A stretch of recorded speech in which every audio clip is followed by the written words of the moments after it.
Pork apritada in 2 minutes. Let's go. Yan, kumuha ka na muna ng malagyan, biski mangkok. Bagos, kukunin mo yung pinakamahalagang ingredients sa iyong pork apritada. Yung pork apritada na galing pa sa pistahan sa mga nanay.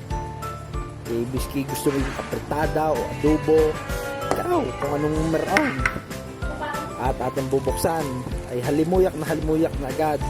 Biski hindi pa naiinit, lalo na mamaya pag naiinit yan, siguradong gutom ka pag naamoy mo. Ay, buong buo pa kalamigan pa.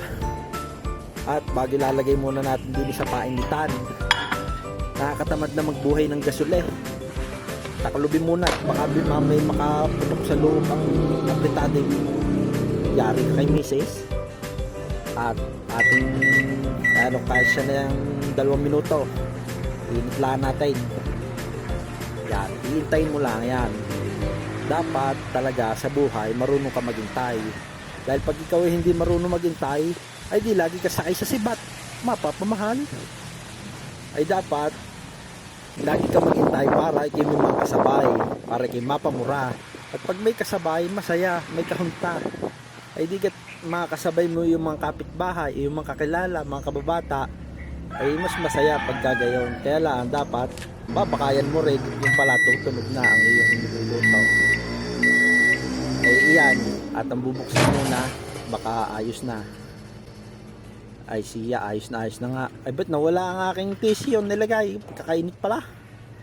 At ating ihahayin na.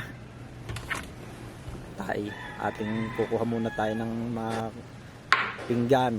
Yan, ilagay ang pinggan. Ilagay ang kanain. Pagkakaliit naman kanin ito. Ilagay ang pork apritada.